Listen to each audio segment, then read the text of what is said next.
Bien, peuple béni, c'est une autre opportunité que le Seigneur a pourvue pour venir à vous à 105.3 et 105.9, Jesus is Lord Radio.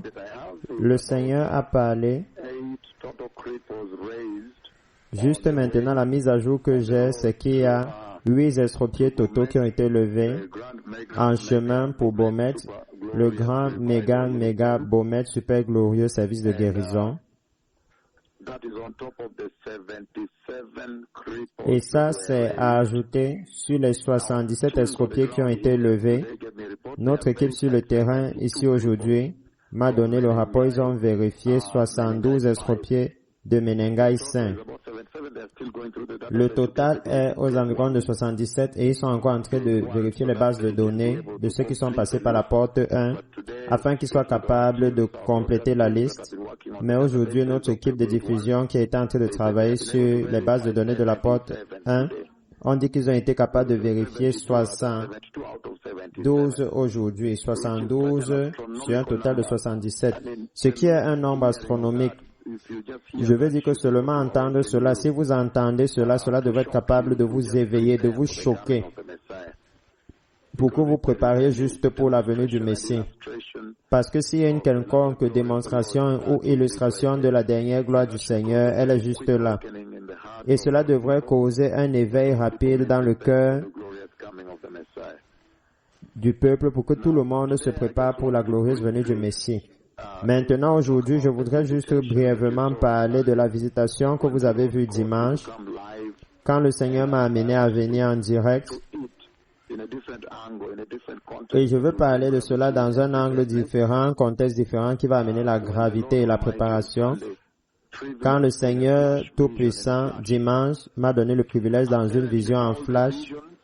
Apparemment, toutes les visions de la Nouvelle Jérusalem, jusqu'à maintenant que le Seigneur m'a montré, environ 3 d'entre elles, ont été des flashs, juste des flashs comme ceci.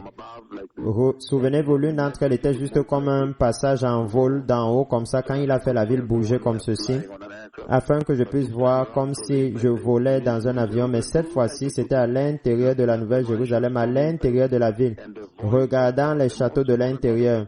Et la voix de Dieu, la partie la plus importante de cette vision maintenant, la voix de Dieu le Père, par voix audiblement et à haute voix a dit, la demeure éternelle des justes. Le mot-clé là est la demeure éternelle des justes. La parole dite me fait savoir que une et seule demeure des justes, une seule destination des justes, numéro 2, éternel. Ce qui signifie éternel. Ce qui signifie qu'une fois que vous êtes là, tout est fait. Tous les problèmes, les situations et toutes les situations de la vie sont terminées. Alors la demeure éternelle. Et demeure veut dire arriver. Ça veut dire un lieu de confort. Un lieu de votre famille. Vous êtes finalement à bord des justes. Et de façon très importante, les justes. Le Seigneur élevant le mot justice. Je pense que c'est le point le plus important à prendre de cette parole, les justes. Dieu disant que la justice sera très centrale si quelqu'un voudrait entrer dans ce royaume de gloire. Et malheureusement, il y a plusieurs personnes qui ne seront pas capables de le faire là-bas à cause de comment le péché a dévasté ce monde. Souvenez-vous que je lisais du livre d'Apocalypse chapitre 3, du verset 7 au verset 13. Quand je suis arrivé au verset 12, lisant la Nouvelle Jérusalem, comment c'est l'un des projets que le Seigneur, l'une des promesses que le Seigneur a faites à l'Église. Et alors Dieu le Père m'a enlevé de là, et m'a enlevé dans la gloire, et m'a montré, alors par voix, il a dit, la demeure éternelle des justes. Vous pouvez être sûr que ce sera un point central dans la conversation à Bomet avec la vision de la bête que le Seigneur m'a montrée le 7 janvier 2023, samedi. Alors tout ceci sera une très grande conversation dimanche, pas samedi.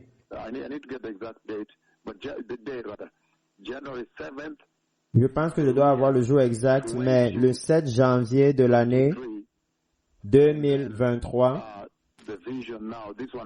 Et alors la vision maintenant, ceci s'est produit dimanche, hier, le jour d'avant-hier. Et si vous mettez cela ensemble, le message du Seigneur est bien accompli. Il a présenté 2 destinations pour la génération d'aujourd'hui et l'Église. Et alors encore, si vous regardez aux Écritures que je lisais, comme le Seigneur a amené cette vision, le livre d'Apocalypse chapitre 3, voici ce qu'il dit à partir du verset 7. Le livre d'Apocalypse chapitre 3, il dit ce qui suit. À l'ange de l'église de Philadelphie écrit, ça ce sont les paroles de celui qui est saint et vrai, qui tient la clé de David. Ce qu'il ouvre, personne ne peut fermer, et ce qu'il ferme, personne ne peut ouvrir. Ça, c'est très puissant. Juste à partir de l'introduction, vous pouvez voir que le Seigneur se définit lui-même. Il dit qu'il est le Dieu transcendant, séparé du péché, saint et mis à part. Il est transcendant, il est saint, et il est séparé du déclin moral de ce monde, séparé complètement du péché. Et alors, il requiert à vous, comme génération, que vous soyez saints. Souvenez-vous d'Ésaïe chapitre 6, versets 1 à 6. Les séraphins écrivent Saint, Saint, Saint est le Seigneur Dieu Tout-Puissant. Alors pour annoncer la sainteté de Dieu. Et ici maintenant le Seigneur est en train de prononcer sa propre sainteté, instruisant alors l'homme qui doit être saint. Ce qui vient à la pensée ici est le livre de Hébreux chapitre 12 verset 14, là où il dit que sans la sanctification, nul ne verra le Seigneur. Ce qui vient à la pensée ici, c'est aussi 1 Pierre chapitre 1, 13 à 16, quand il dit « Soyez saints, car je suis saint ». Alors, il est déjà en train d'instruire par l'introduction. Il instruit déjà la sainteté de Dieu. Il vous instruit la sainteté. Ce qui est très sérieux, peuple béni. Et alors, il parle de la clé de David. Souvenez-vous de la prophétie. Là où maintenant le Seigneur s'est montré à Jean. Ceux d'entre vous qui étaient à la conférence, nous avons parlé un peu de cela. Apocalypse chapitre 1. Là où Jean a entendu la voix et quand il s'est tourné, il y avait la gloire et le Christ ressuscité. Et souvenez-vous qu'il y avait la prophétie que le Seigneur Jésus a donnée. Où il a dit, certains d'entre vous ici ne mourront pas avant d'avoir vu la venue du glorieux royaume de Dieu. Maintenant, Jean est ici.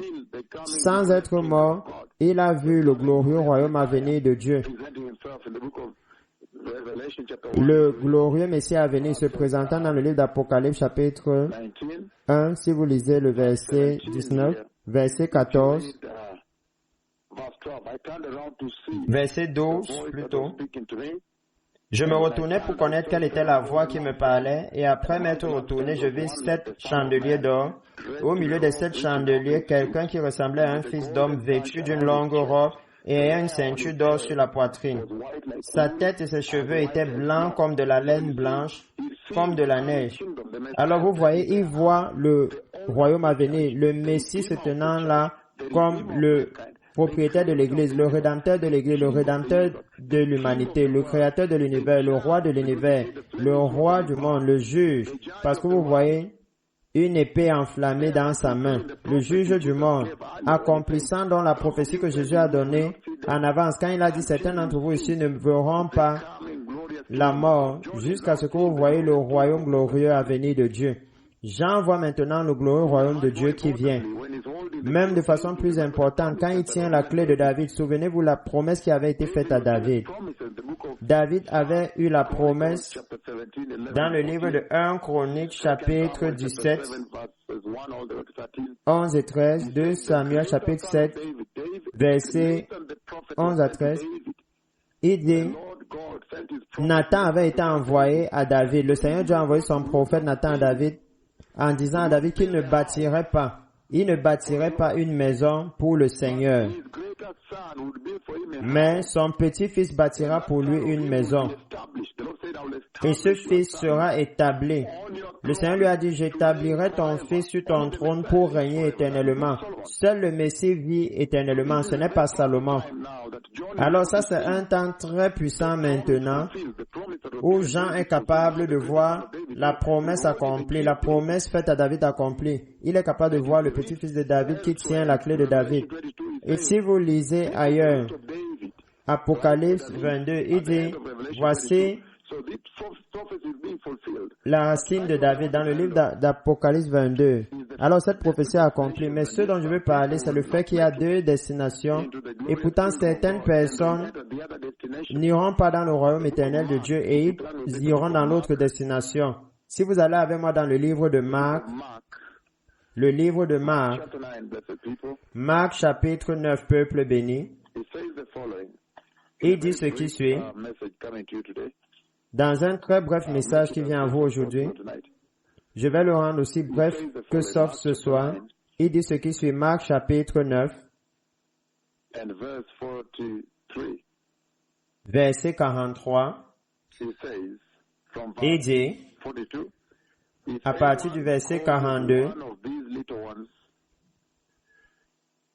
mais si quelqu'un scandalisait un de ces petits qui croient,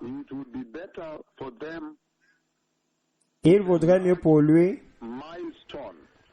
qu'on lui mit au cou une grosse meule de moulin, un énorme rocher, une énorme pierre, et qu'on le jeta dans la mer. Verset 43 maintenant, qui est notre cible. Si ta main est pour toi une occasion de chute, coupe-la. Mieux vaut pour toi entrer manchot dans la vie que d'avoir les deux mains et d'aller dans la géhenne, dans le feu qui ne s'éteint point. Verset 45 dit, si ton pied est pour toi une occasion de chute, coupe-le. Mieux vaut pour toi entrer boiteux dans la vie que d'avoir les deux pieds et d'être jeté dans la géhenne, dans le feu qui ne s'éteint point. Et si ton œil est pour toi une occasion de chute, arrache-le. Mieux vaut pour toi entrer dans le royaume de Dieu n'ayant qu'un œil que d'avoir deux yeux et d'être jeté dans la géhenne, où le ver ne meurt point et où le feu ne s'éteint point.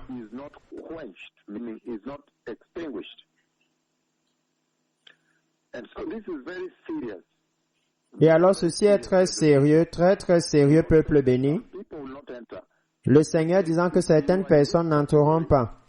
Il dit que si vous êtes dans cette catégorie, où vous amenez les gens à tomber dans le péché, ça c'est tragique, il dit.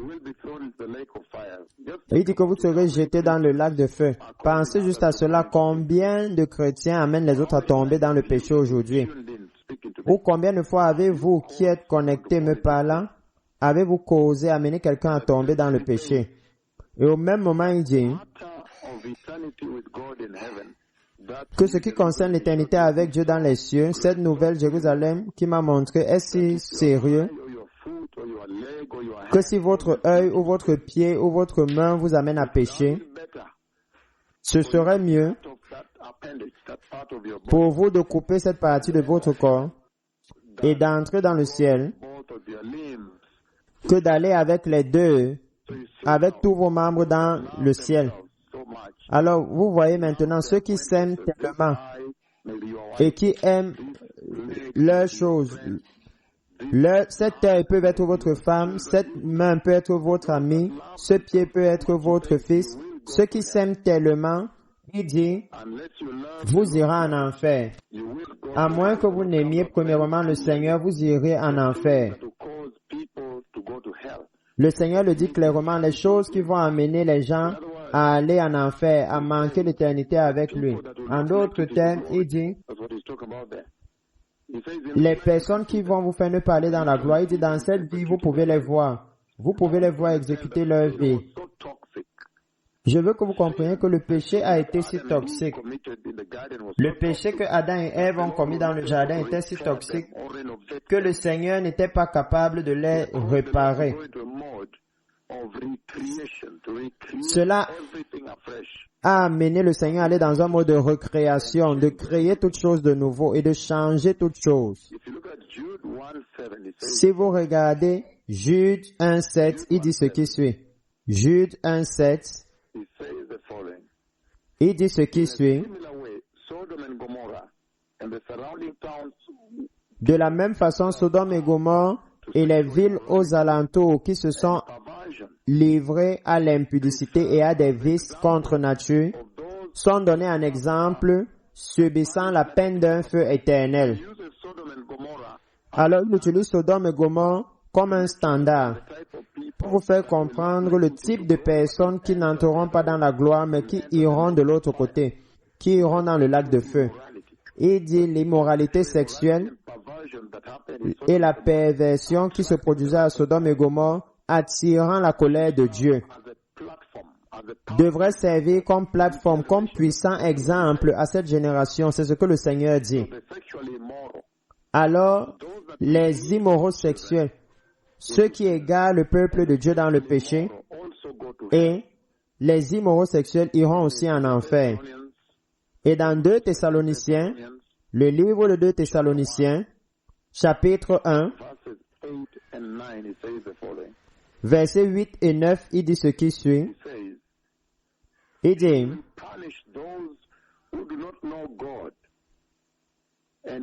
il punira ceux qui ne connaissent pas Dieu et qui n'obéissent pas à l'évangile de notre Seigneur Jésus-Christ. Ça, c'est sérieux. Ça, c'est quelque chose de très sérieux que le Seigneur le dise. Il punira ceux qui ne connaissent pas Christ et qui n'obéissent pas à l'évangile de Jésus. Ça, c'est très sérieux, peuple béni. Vous voulez alors savoir qu'est-ce que cela signifie d'obéir à l'évangile de Christ. Il dit, il les punira. Ceux qui ne connaissent pas Dieu et ceux qui n'obéissent pas à l'évangile. Et vous savez, aujourd'hui, beaucoup ont rejeté l'évangile de Christ. Beaucoup. Cette génération est connue pour le rejet de l'évangile de Christ. Voilà ce pourquoi ils sont connus, cette génération. Ils sont populaires pour cela, pour le rejet de l'évangile de Christ. Et il dit ceux qui ne connaissent pas Dieu et ceux qui rejettent l'évangile. Il dit, ils descendront. Ils ne le feront pas. Ils entreront en enfer, dit-il en d'autres mots. Alors vous voulez comprendre, qu'est-ce que cela signifie de rejeter Dieu? Ou qu'est-ce que cela signifie de connaître Dieu?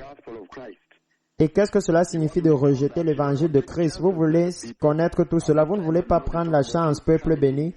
En ce moment, le Seigneur parle de l'éternité dans la gloire. Et alors, le Seigneur s'est tourné contre le péché.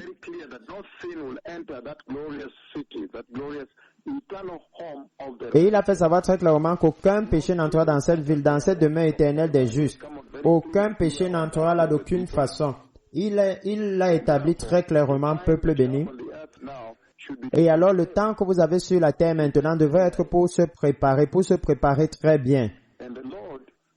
Et le Seigneur a mis l'emphase sur cela. Il a remis l'emphase sur le fait qu'aucun péché n'entrera dans son royaume. Quand il a défini ceux, dans Apocalypse 21, verset 8, ceux qui ne le feront pas, ceux qui n'entreront pas. Apocalypse chapitre 21, verset 8. Il dit ce qui suit. Mais pour les lâches, ça veut dire ceux qui ont honte de lui. Et j'ai parlé de cela. Combien de personnes ont honte de Jésus aujourd'hui? Tellement. Ils ne veulent même pas confesser Christ dans le lieu public. Pas du tout. Il dit ici, mais les lâches, numéro 1, les lâches qui ont honte de lui. Les incrédules, numéro 2, ceux qui n'ont pas la foi, incluant dans l'Église. Ils ne croient pas même en ce que la Bible dit, ce que le Seigneur dit. Les abominables, ceux qui sont ouvertement méchants, les meurtriers. Numéro 4, les impudiques, les enchanteurs, les idolâtres et tous les menteurs. Leur part sera dans les temps ardents de feu et de soufre. Et il dit ce qui est la seconde mort. Alors vous pouvez savoir que là sera l'Antéchrist. Le riche milliardaire faux prophète viendra là. Les meurtriers.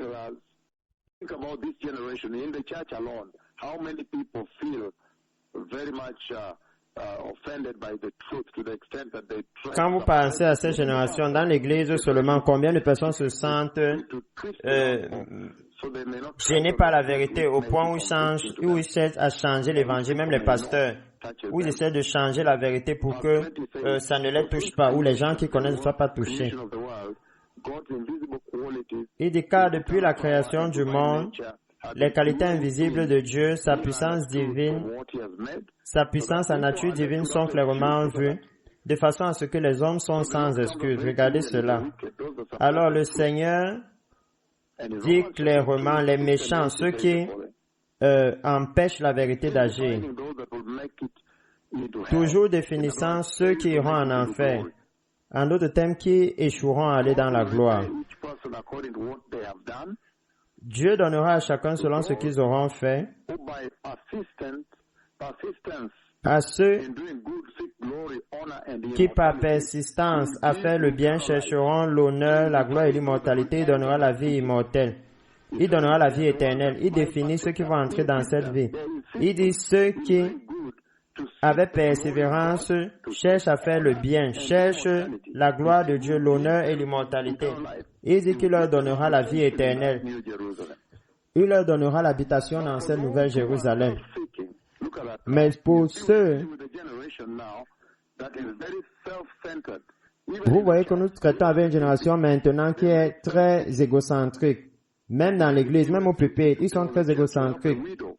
S'il y avait la chance d'aider une veuve ou un orphelin à payer leurs frais ou amener la nourriture sur la table ou bénir un frère ou une sœur dans l'église, le pasteur préférerait aussi l'égocentrisme. Il dit, laisse-moi garder ça, ce sera pour mon fils un jour quand je vais amener ça en Australie, aux États-Unis ou quelque part. Alors l'égocentrisme est même dans l'église.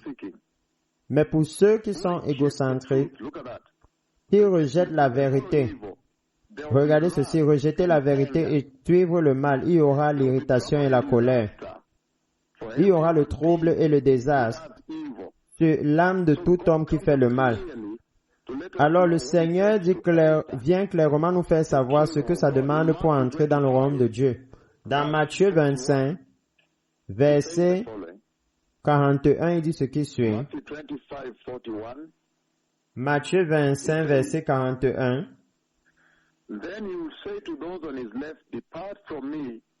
Ensuite, il dira à ceux qui seront à sa gauche, retirez-vous de moi, maudits, allez dans le feu éternel qui a été préparé pour le diable et pour ses anges.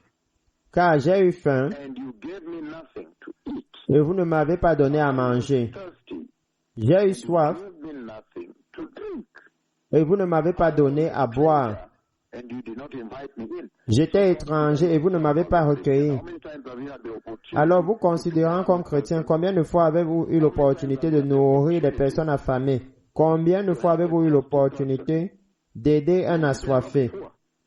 Peut-être qu'ils ne sont pas pauvres, mais quelqu'un était dans un état de besoin à ce moment. Peut-être que ce sont des personnes humbles qui ont besoin d'aide. Combien de fois en tant que chrétien avez-vous échappé à cette magnifique opportunité ici d'aider quelqu'un qui était affamé, qui avait soif, de donner une boisson? Vous savez, même à un étranger, même juste à un officier de police qui se tient en route depuis le matin et qui transpire, et le soleil est en haut, et vous pouvez dire que cet homme est assoiffé, et il est dans l'embouteillage, et il y a un Coca-Cola glacé près de vous, ou une bouteille d'eau glacée que vous avez gardée dans votre voiture. Combien de fois avez-vous touché votre main gauche et avez-vous dit, tenez ceci pour le grand travail que vous faites? Ou même à l'hôpital, quand les médecins souffrent avec les patients, ou ceux qui nettoient la route, ou ceux qui nettoient les toilettes, combien de fois en tant que chrétien avez-vous saisi cette opportunité? Et il dit ici, alors il dira à ceux à sa gauche, éloignez-vous de moi, vous qui êtes maudits, dans le feu éternel préparé pour le diable et ses anges. Car j'ai eu faim et vous ne m'avez pas donné à manger. J'ai eu soif et vous ne m'avez pas donné à boire. J'étais étranger et vous ne m'avez pas recueilli. J'étais nu et vous ne m'avez pas vêtu. J'étais malade et en prison et vous ne m'avez pas visité. Ceci est très sérieux, peuple béni. Et le Seigneur a maintenant défini de cette façon ceux qui n'entreront pas dans la gloire. Verset 46, la même chose. Il dit, et ceux-ci iront au châtiment éternel, mais les justes à la vie éternelle. Souvenez-vous, hier, je vais dire dimanche, le Seigneur a élevé le mot juste, la demeure éternelle des justes. Et il le répète ici, il dit, mais les justes entreront dans la vie éternelle, mais les justes à la vie éternelle. Alors le Seigneur s'est prononcé lui-même très bien sur les citoyens du royaume de Dieu. Soyez nés de nouveau, recevez Christ, recevez le Saint-Esprit et soyez justes. Pourquoi? Parce que Dieu ne tolère pas le péché. Il ne le fait pas. Le ciel est là où son gouvernement est. C'est son règne, sa souveraineté qui est là-bas. Le règne de Dieu est là-bas. Il est le régent de l'univers. C'est pourquoi vous voyez que quand Isaïe a vu le ciel, il a vu le Seigneur glorifié et intronisé, signifiant que le gouvernement de Dieu est établi. Vous savez, beaucoup de personnes sur la terre ici pensent que Dieu est très loin, mais le Seigneur est en charge. Il est vraiment. Alors, quelle que soit la situation par laquelle vous passez, quelle que soit la persécution, vous devez toujours être reconforté par le fait que le Seigneur est intronisé, il est au courant et il regarde toutes choses. Alors, si vous avez le temps de lire plus loin, 2 Pierre chapitre 3, il dit ceux qui rejettent la repentance. Ceux qui rejettent la repentance. Ceux qui pensent qu'ils ont encore le temps. Ceux qui rejettent l'évangile. Si vous lisez Luc 16, 19 à 31, la prospérité de ce monde leur a menti, comme si c'était l'approbation de Dieu sur leur style de vie. Je parle des personnes qui finissent en enfer, parce que l'homme riche finit en enfer. L'homme riche et Lazare, l'homme riche finit en enfer. Et là-bas, il crie en disant, s'il vous plaît, je suis dans le tourment. Mais quand il profitait de la prospérité de ce monde, la prospérité de ce monde l'a trompé. Que cette façon de vivre était l'approbation de Dieu. Nous devons faire très attention, peuple béni. Ceux qui rejettent la repentance finiront aussi là-bas dans le lac de feu. Ceux qui pensent qu'ils ont le temps. Ceux qui rejettent l'évangile. Matthieu chapitre 7, 13 à 14 nous dit que beaucoup iront en enfer. Et pensant aller au ciel, la route étroite, c'est la prophétie que Jésus a donnée, que plusieurs prendront la direction de l'enfer, marchant sur cette route large, et seulement peu. Ça, c'est ce dont le Seigneur Jésus a parlé dans Matthieu 7, 13 à 14. Il parle à l'Église, ceux qui confessent maintenant le salut. Il dit plusieurs d'entre eux iront vers l'enfer, marchant sur le large chemin. Vous pensez à cela. Combien de chrétiens aujourd'hui marchent sur le chemin large? Si vous regardez leur style de vie chrétien, ils n'embrassent pas la justice, ils n'embrassent pas la sainteté, ils ne veulent pas la repentance. Ils ne veulent rien avoir à faire avec la crainte de Dieu. Ils ne veulent pas jeûner. Et alors, vous les voyez vivre simplement ouvertement sur le chemin large. Et c'est pourquoi le Seigneur dit très clairement ici, dans Matthieu 7, 13 à 13, que plusieurs iront vers l'enfer et peu se tourneront vers la justice, peu se tourneront vers la sainteté, peu se tourneront vers le ciel. La même chose dans Matthieu 12. Versets 13 et 14. Seulement peu se tourneront vers le ciel.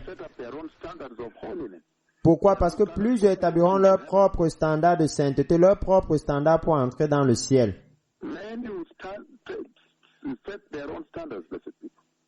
Plusieurs établiront leur propre standard, peuple béni. Matthieu 7, 21 à 23, encore, vous les entendez dire, Seigneur, Seigneur, ils sont dans l'église, mais il dit, en vérité, je vous le dis, pour vous dire la vérité, je ne vous connais pas, et ils sont maudits dans le lac de feu. Alors ça, c'est un moment très sobre, peuple béni. Ceux qui ne sont pas nés de nouveau, Jean chapitre 3, verset 3 à 7. Alors ceux qui ne sont pas nés de nouveau, à moins qu'un homme soit né de nouveau, il ne peut voir le royaume de Dieu. 1 Corinthiens chapitre 6. jusqu'en descendant l'immoralité. 2 Corinthiens chapitre 6, 14 à 18. Ceux qui ne séparent pas la justice de l'iniquité, la lumière des ténèbres, la piété de l'impiété, la sainteté de l'iniquité. Il dit, ils ne le feront pas. Alors le Seigneur parle très clairement, peuple béni, au sujet de ceux qui ne le feront pas. Et au même moment, il parle de ceux qui entreront. Mais pourquoi est-ce que le Seigneur est si sérieux? Parce que le péché était si grave qu'il ne pouvait pas réparer l'homme. Il devait amener la nouvelle naissance que vous voyez dans le livre de 2 Corinthiens. Si vous allez avec moi dans 2 Corinthiens, peuple béni. 2 Corinthiens chapitre 5, verset 17, il dit ce qui suit. Si quelqu'un est en Christ, il est une nouvelle créature. Les choses anciennes sont passées, voici toutes choses sont devenues nouvelles. Le péché était si toxique que l'humanité devait être recréée. Dieu devait faire une nouvelle création, pas seulement sur l'homme, mais partout. Toutes choses devaient être nouvelles. Parce que si vous regardez le livre de Genèse chapitre 1, Genèse chapitre 1, si vous allez là-bas avec moi, peuple béni, et une fois que vous êtes dans Genèse chapitre 1, vous allez au verset 1, il dit, « Au commencement, Dieu créa les cieux et la terre. » Alors, les cieux dont il parle sont 3 cieux. Ils sont 3 cieux. Le ciel au-dessus de la terre, c'est le ciel. Les planètes là en haut, ça c'est un autre ciel. Et le 3e ciel, c'est celui dont nous parlons maintenant, la demeure de Dieu. Là où le Dieu transcendant vit. Là où le Dieu transcendant vit. Le Dieu transplendant vit. La gloire de Dieu vit. Et quand le Seigneur ouvre cette porte, comme il a fait en ce moment, il ouvre simplement une porte de communication. Il a simplement ouvert la porte qui devrait vous rendre capable de communiquer avec vous, avec lui. Mais il dit dans Genèse chapitre 1 qu'au commencement, Dieu créa les cieux et la terre. Mais après la chute, pensez à cela après la chute. Alors regardez Apocalypse chapitre 21, verset 1, il dit, Apocalypse 21, verset 1, il dit, alors je vis un nouveau ciel et une nouvelle terre, car le premier ciel et la première terre n'étaient plus, et il n'y avait plus de mer. Le péché que Adam et Ève ont commis était si toxique que le Seigneur devait recréer. Il devait créer un nouveau ciel. Au début, il a créé les cieux et la terre. Mais quand ils ont été pollués et contaminés par le péché, il devait maintenant créer un nouveau ciel et une nouvelle terre. Là où cette nouvelle Jérusalem est. Cette nouvelle Jérusalem, la ville éternelle de Dieu. Là où cette nouvelle Jérusalem est qui m'a montré dimanche. Et le Seigneur veut que vous sachiez cela afin que vous entriez dans l'enlèvement. Vous devrez savoir cela. Vous ne pouvez pas être ignorant de cela. Afin que vous puissiez prendre le péché avec gravité. Que le péché ne soit pas touché. Le péché ne peut pas être touché. Il ne peut pas être réparé ni rénové. Dieu lui-même au commencement, Genèse 1:1, Dieu a créé les cieux et la terre. Et à cause du péché, maintenant dans Apocalypse chapitre 21, verset 1, Dieu crée un nouveau ciel et une nouvelle terre.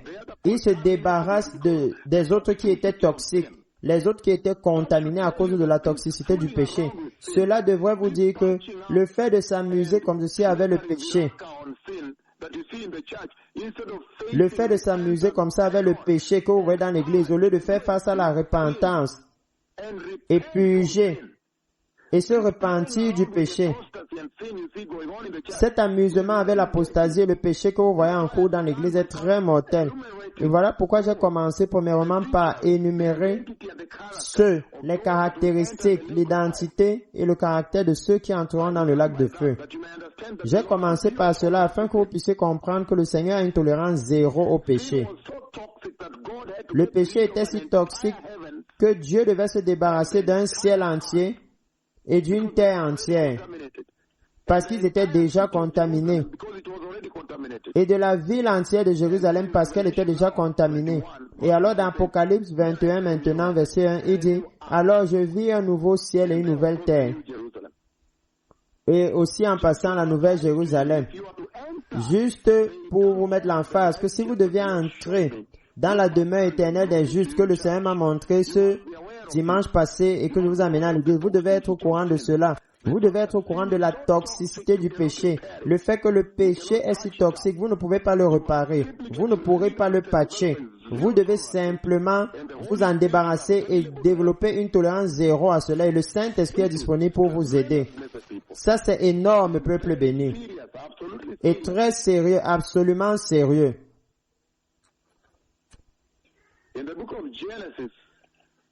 Dans le livre de Genèse, chapitre 1, verset 16, il dit,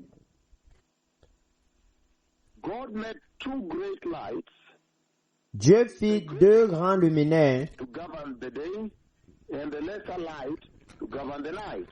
le plus grand luminaire pour gouverner le jour et le plus petit pour gouverner la nuit.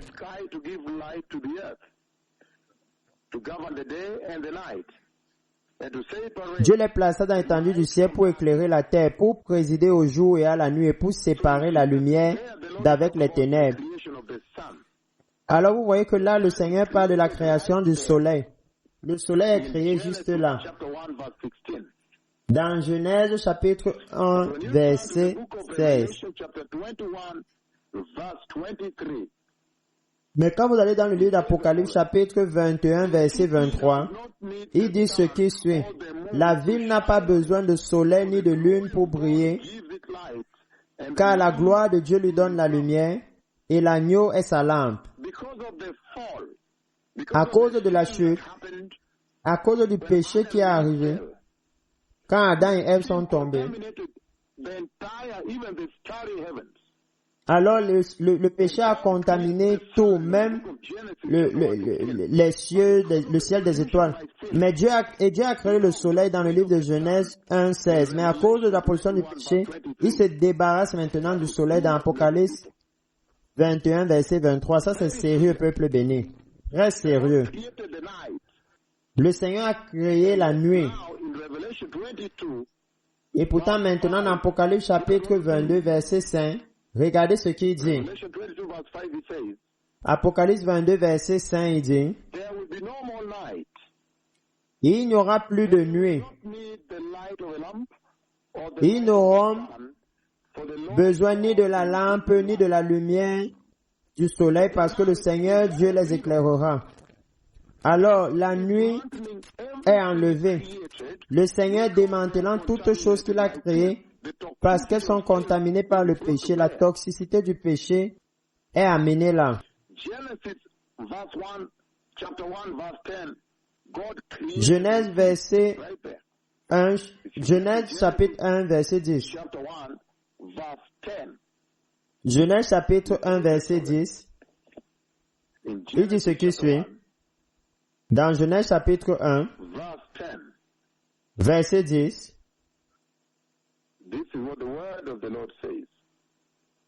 Voici ce que dit la parole de Dieu. Genèse chapitre 1, verset 10. Dieu appela le sec terre et il appela l'amas des eaux mers. Dieu dit que cela était bon. Alors vous voyez très clairement juste ici qu'il a créé les mers. Toutes les mers. Et pourtant, dans Apocalypse 21, verset 1, plus de mers. Il se débarrasse d'elles. Pourquoi? À cause de la toxicité du péché. Le péché les a contaminés. Il dit, et il n'y avait plus de mers. Apocalypse 21, verset 1.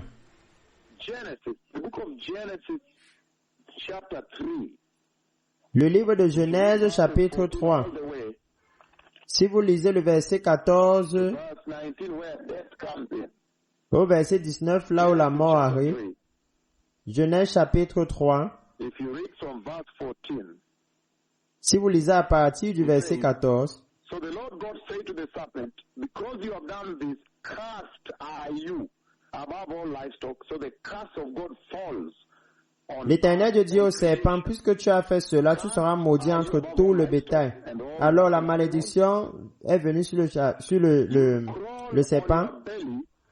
Et entre tous les animaux des champs, tu marcheras sur ton ventre, tu mangeras de la poussière tous les jours de ta vie. put enmity between you and the woman, Et je mettrai une inimitié entre toi et la femme, entre ta postérité et sa postérité. Regardez la malédiction de Dieu. and you strike Celle-ci t'écrasera la tête et tu lui blesseras le talon. I'll make you a pain. À la femme, regardez la malédiction. J'augmenterai la souffrance de tes grossesses. Labor, you will give birth to Tu enfanteras avec douleur your desire to be for your husband, et tes désirs se porteront vers to be for your husband, and he ton will rule époux over you. et il dominera sur toi. Because you listen to your Et Adam, il dit, puisque tu as écouté la voix de ta femme et que tu as mangé de l'arbre au sujet duquel je t'avais donné cet ordre, tu n'en mangeras point. ground. Look at the curse. Le sol sera maudit The curse à cause de toi. Regardez la malédiction. because of sin. Tout cela, la malédiction est entrée dans la création à cause du péché. Say because you listen to your wife, Et à Adam, il a dit, parce que tu as écouté ton épouse et que tu as mangé du fruit de l'arbre dont je t'ai dit de ne pas manger, maudit soit la terre à cause de toi. labor, you C'est à force de peine que tu en tireras ta nourriture days of your life. tous les jours de ta vie. It will produce thorns and thistles for you. Il te produira des ronces et des épines. Plants of the field. By the sweat of thy brow, you will eat your food. Et tu mangeras de l'herbe des champs. C'est à la sueur de ton visage que tu mangeras du pain jusqu'à ce que tu retournes dans la terre, d'où tu as été pris, car tu es poussière et tu retourneras à la poussière. La malédiction du péché, la mort. Humanity.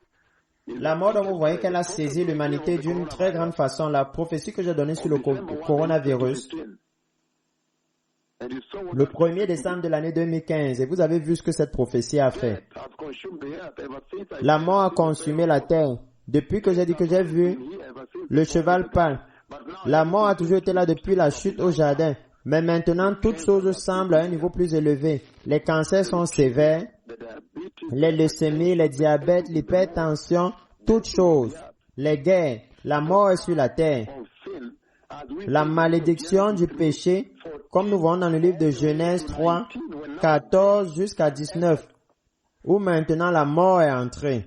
the curse that sin brought on La malédiction blessed people. que le péché a amenée sur la terre, peuple béni. Creation, blessed people.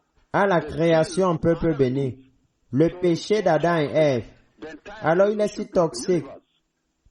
Toute la création, plus l'univers, est maintenant maudite. However, in Revelation 22 verse 3, in Cependant, dans Apocalypse 22, verset 3, il dit qu'il n'y aura plus de malédiction. know this to enter Regardez ceci, vous devez savoir cela pour entrer dans la maison éternelle des justes que j'ai vue. toxicity of sin. How Vous devez connaître la toxicité du péché, combien sévère est le péché. all this I'm reading for you. Et tout ceci, je le lis pour vous, And afin que vous puissiez comprendre Messiah is coming back que ça, c'est la raison pour laquelle le Messie revient à l'enlèvement, pour vous sauver des ravages du péché, de la pénalité du péché. Messiah comes to rapture. Et nous savons que quand le Messie vient pour enlever l'Église, pour enlever les saints justes, To glory the holy ones. pour les enlever, pour les amener dans la gloire, les saints, It's an ignition c'est un déclencheur, plug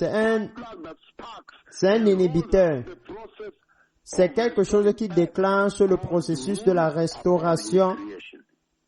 Because du règne de Dieu sur sa création. rebellion against God Parce que le péché a amené la rébellion contre les règles de Dieu. Vous pouvez le voir sur la terre aujourd'hui. La majorité ne sont pas nés de nouveau. many billions of people either Ça, c'est plusieurs milliards de personnes.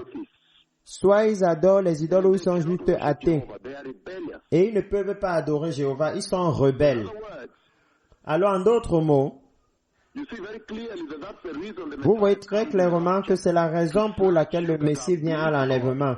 Pour vous enlever, vous qui avez cru à Dieu, qui vous êtes soumis sous le règne de Dieu. Le salut de Christ Jésus, le salut de la grâce, est essentiellement la soumission totale d'une personne sous le règne de Dieu. Et tout cela, le Seigneur est en train de purger. Il promet de venir et d'effacer toutes choses qu'il a créées et de créer à nouveau afin qu'il puisse réinstaurer le règne de Dieu, l'état éternel du règne de Dieu, là où Christ maintenant remet le règne, le trône à Dieu le Père, après qu'il ait détruit les ennemis après le trône blanc du jugement. Alors tout ceci a pour but de ramener, de restaurer le règne, la souveraineté du règne de Dieu, le gouvernement de Dieu sur sa création. La première création a déjà désobéi. Et vous voyez maintenant, les effets sont très dévastateurs, sont très terribles. Il y a la mort et la destruction. Et alors Dieu, à cause de la toxicité du péché, la pollution, la contamination, la contagion du péché, Dieu décide maintenant d'effacer, de complètement démolir tout ce qu'il a créé et de créer de nouveau parce que le péché ne peut être réparé. Mais vous voyez que les chrétiens d'aujourd'hui essaient toujours de le rénover, de le réparer. Vous ne pouvez pas faire cela et entrer dans la maison éternelle des justes que le Seigneur m'a montré ce dimanche passé. Nous avons vu dans le livre de Genèse chapitre 3 verset 19 que l'un des effets, la conséquence du péché, c'est la mort. Terrible. La mort, l'une des conséquences du péché, c'est la mort. Nous avons vu cela juste là, que la mort est l'une des conséquences du péché.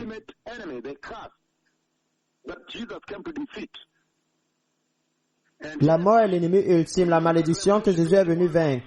Et pourtant, quand vous regardez Apocalypse 21, verset 4, il dit ce qui suit. Apocalypse 21, verset 4, il dit: il essuiera toute larme de leurs yeux. Ça, ce sont les élus de Dieu en ce jour quand ils entreront dans la gloire, dans la demeure éternelle des justes, comme j'ai vu ce dimanche passé. Il essuiera toute larme de leurs yeux et la mort ne sera plus. Regardez cela, la mort est finalement effacée. Parce que le péché a été mis dehors en ce jour. Le jour où vous entrerez dans votre corps glorieux, vous entrez dans la demeure éternelle des justes.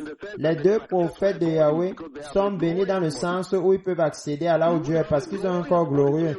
Vous aurez un corps glorieux, alors vous pourrez accéder là où se trouve le Seigneur. Il effacera toutes larmes de leurs yeux. Il n'y aura plus ni deuil, ni cri, ni douleur. Car les premières choses ont disparu. Dieu se débarrasse de la mort quand il crée maintenant sa nouvelle création. En d'autres termes, la mort est vaincue à l'enlèvement. C'est pourquoi le Seigneur dit: préparez-vous pour la venue du Messie. C'est bénéficiaire de se préparer. En d'autres termes, il dit que la mort sera vaincue en ce jour. Si vous regardez Apocalypse chapitre 20, verset 14. Apocalypse 20, verset 14, il dit ce qui suit. Apocalypse 20, verset 14, il dit: et la mort et le séjour des morts furent jetés dans les temps de feu. C'est la seconde mort, les temps de feu. Alors il dit que la mort est vaincue.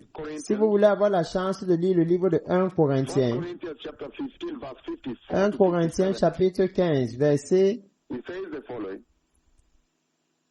54 à 57, il dit: quand le périssable sera revêtu de l'impérissable et le mortel avec l'immortalité. Ça, c'est l'événement qui se produit à l'enlèvement, en un flash, en un clin d'œil. Quand le périssable sera revêtu de l'impérissable et le mortel avec l'immortalité, alors la parole qui est écrite deviendra vraie. La mort a été engloutie dans la victoire. Ô mort, où est ton aiguillon? Ô mort, où est ta victoire? Ô mort, où est ton aiguillon? Ça veut dire que la mort est vaincue en ce jour.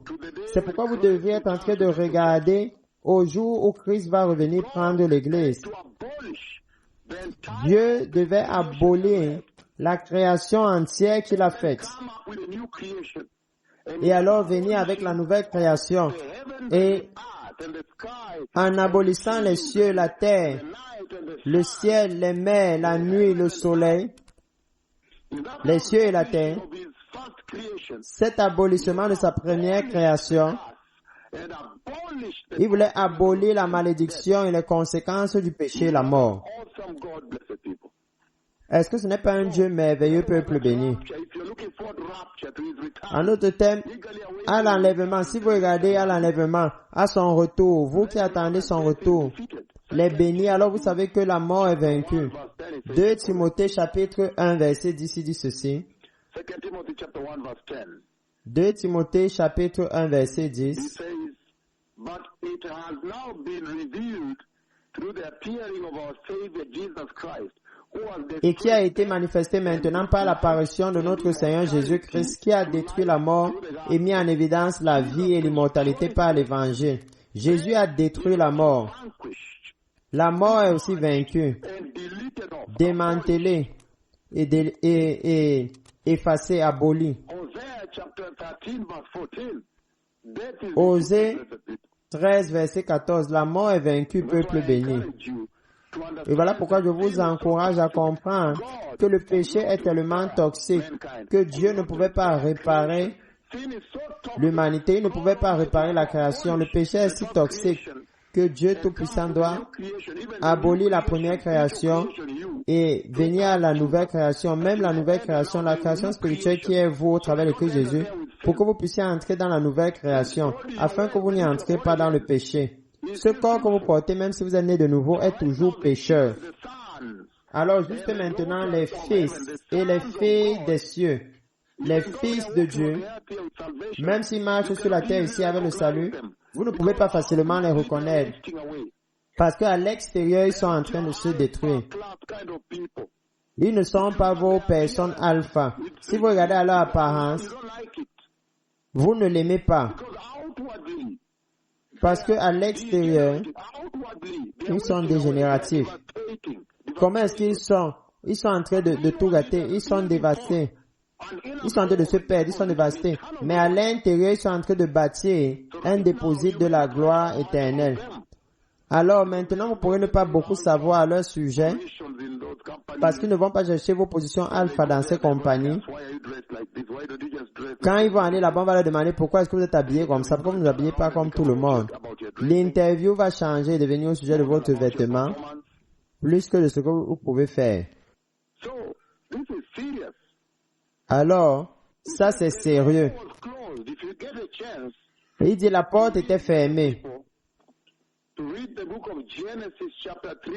Si vous avez la chance de lire le livre de Genèse, chapitre 3, versets 21 à 24, l'humanité a été bannie du jardin et la porte qui mène à la présence de Dieu, là où l'arbre de vie est. Je veux que vous sachiez que ça, c'est là où Dieu le Père lui-même est. Quand vous entendez les serviteurs du Seigneur dire qu'ils nous ont amenés dans la gloire, ils nous ont amenés donner les feuilles de l'arbre de vie, ça veut dire qu'ils ont eu instruction directe et commandement de Dieu le Père lui-même sur cette mission. Ils reçoivent l'instruction directe de Dieu lui-même. Alors, Genèse chapitre 3, versets 23 à 24, il dit ce qui suit. Et l'Éternel Dieu le chassa, l'homme Adam, du jardin d'Éden, pour qu'il cultivât la terre d'où il avait été pris. Et c'est ainsi qu'il chassa Adam et il mit à l'orient du jardin d'Éden des chérubins qui agitent une épée flamboyante pour garder le chemin de l'arbre de vie. Là où Dieu est, il y a le jugement. C'est le symbole du jugement de Dieu contre le péché, cette épée. Souvenez-vous quand j'étais dans le ciel, au trône de Dieu, et les chérubins sont venus avec l'arche de l'alliance sur le chemin en or et l'ont placé à la position du trône. Alors, souvenez-vous la nuée de Dieu que j'ai appelée à Kisumu, à Kapkatet, à Kericho, à Kisumu encore, en 2019, la nuée de Dieu, vous savez, il est venu au travers du chemin en or et s'est assis sur le ciel de miséricorde. Ça, c'est sérieux, peuple béni. Et souvenez-vous que l'éclair a frappé l'arche de l'alliance 3 fois. Quand Dieu m'a maintenant invité, la nuée de Dieu s'est ouverte. Et alors il a dit quelque chose par voix. Il m'a invité à regarder à l'intérieur de l'Arche de l'Alliance. Et quand j'ai regardé à l'intérieur, j'ai cru que la Bible était retournée.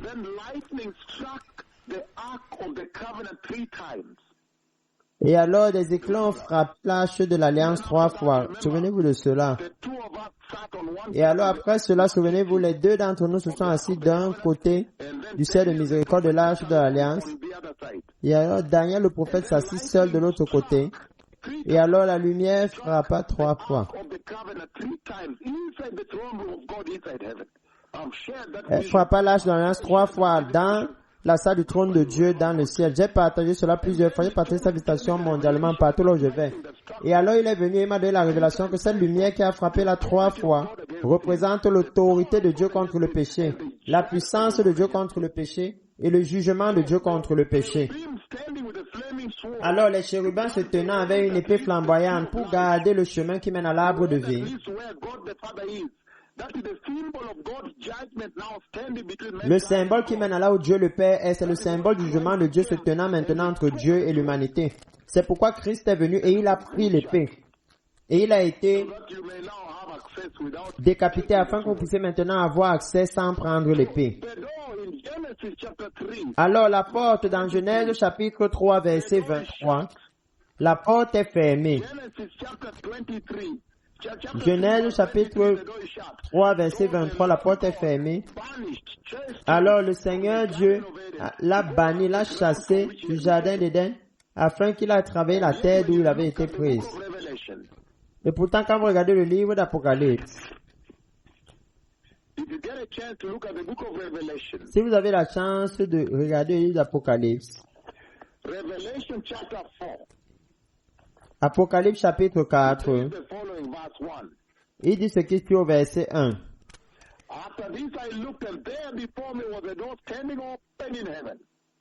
Après cela, je regardais et voici, il y avait une porte ouverte dans le ciel. Et la voix que j'entendis premièrement me parler comme une trompette dit, « Monte ici, et je te montrerai ce qui aura lieu après ceci. » Je fus ravi en esprit, et alors devant moi se trouvait un trône dans le ciel, avec quelqu'un assis dessus. Alors maintenant la porte est ouverte. Maintenant la porte est ouverte après que Jésus a aboli le péché et le salaire du péché. Ça c'est sérieux. Dans Genèse chapitre 3, verset 23, la porte était fermée.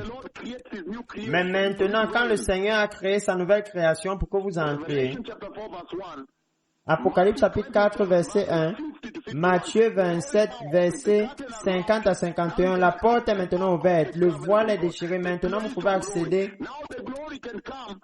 à l'âge de Dieu, la loi de la gloire. Maintenant la gloire peut venir vous visiter à Kisumu, et vous l'avez vu avec vos yeux, et vous l'avez enregistré à Kapkatet, à Kericho, à Central Park, Nairobi.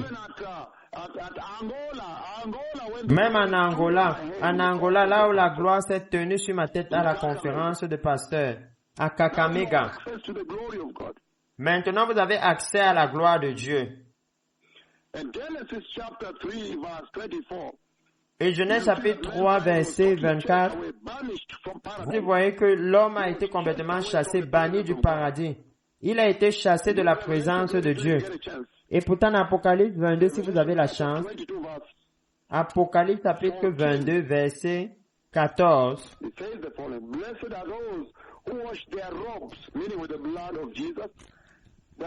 bénis soient ceux qui lavent leurs vêtements dans le sang de Jésus, pour qu'ils puissent avoir le droit d'accéder à l'arbre de vie, et qu'ils puissent aller au travers des portes dans la cité éternelle. Et alors il vous définit ceux qui ne viennent pas.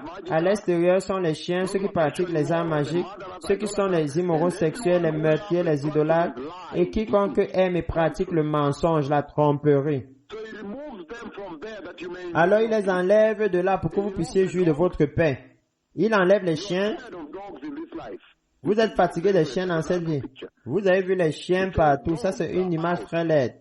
Il dit les chiens sont dehors. Ceux qui pratiquent la sorcellerie, les arts magiques, les immoraux sexuels, les meurtriers, les idolâtres, et ceux qui aiment le mensonge, les trompeurs, prêchant un évangile de mensonge, donnant des fausses prophéties là-dehors, les faux apôtres. Il les enlève, mais ce que vous voyez clairement, c'est que le paradis est restauré. Maintenant, vous pouvez entrer dans le paradis. Dans Apocalypse 22, 14. Genèse chapitre 3, verset 17. Il dit, les tourments et les douleurs, vous allez donner naissance dans les douleurs. Vous allez planter avec douleur et peine. Et dans Apocalypse 22, verset 4, 21, verset 4, les douleurs sont parties. Dans Apocalypse, il dit, il essuiera toute l'âme de leurs yeux. Il n'y aura plus ni deuil, ni douleur, ni tristesse. Alléluia. Et alors, le diable est complètement détruit. Il ne va plus vous troubler encore. C'est pourquoi vous voyez dans Apocalypse chapitre 20, du verset 10, si vous lisez jusqu'au verset, Apocalypse 20, verset 10, il dit ce qui suit. Il dit, et le diable qui les séduisait fut jeté dans les temps de feu et de soufre. Alors ceux qui iront là-bas, vous verrez le diable là-bas, regardez cela. Et ceux qui entrent dans le ciel, il n'est pas là-bas. Et le diable qui les trompait fut jeté dans les temps ardents de feu et de soufre, là où la bête et son faux prophète avaient été jetés. Ils seront tourmentés jour et nuit pour toujours et toujours. Ça veut dire pour aussi longtemps que le Seigneur vit. C'est pour toujours. Pourquoi? Parce qu'ils ont offensé la gloire éternelle de Dieu et ils ne peuvent pas payer le prix pour cela. Alors ils doivent payer éternellement. Alors quand le diable apparaît dans le jardin, dans l'ancienne création de Dieu, le diable est maintenant complètement détruit. Il n'est même plus montré. Il est complètement mis de côté. Il ne se montre pas dans le nouveau ciel, la nouvelle terre, la nouvelle Jérusalem. Alors le Seigneur rend cela très clair, plus béni. Que le péché, ce n'est pas quelque chose avec quoi s'amuser. Le péché est complètement toxique. Il est corrosif jusqu'à ce qu'il vous rend irritable. Sa toxicité est si polluante et c'est une telle contagion. C'est une telle contagion que Dieu devait abolir toute la création qu'il a créée premièrement et créer une nouvelle création. Et voilà pourquoi il vous demande aussi d'être né de nouveau, de recevoir Christ et d'être une nouvelle création et de marcher dans la nouvelle création et de vivre comme la nouvelle création afin que vous puissiez